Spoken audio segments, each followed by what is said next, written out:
Okay, so next step is we're gonna put down our first row. I'm gonna take this row all the way to that other side of the wall. And some of you might be asking, why do you have baseboards on?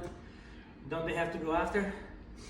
Well, in some cases they do. In this case, we got our baseboards installed. We're gonna cut exactly to the baseboard, and then we're gonna leave expansion gap and put down quarter rounds.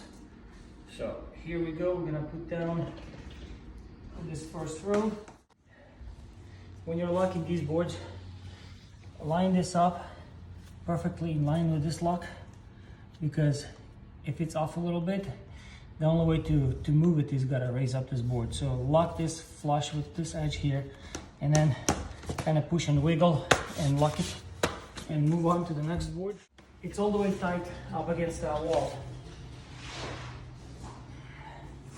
So what I need to do now here is I need to account to leave 1/4 inch expansion gap here and a 1/4 inch here.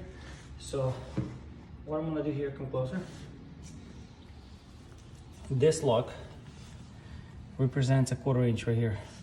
So I will do this lock and then another 1/4 inch. So I'm cutting about 1/2 inch shorter from this edge. And that will give me 1/4 inch on both sides. All right, so I'm gonna go ahead and use this little trusty chopper.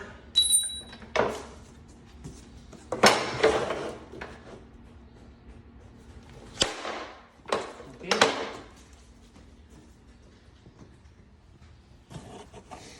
All right, see we got 1/2 inch gap here.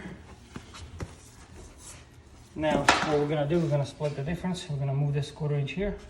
Now we have 1/4 inch here and 1/4 inch there.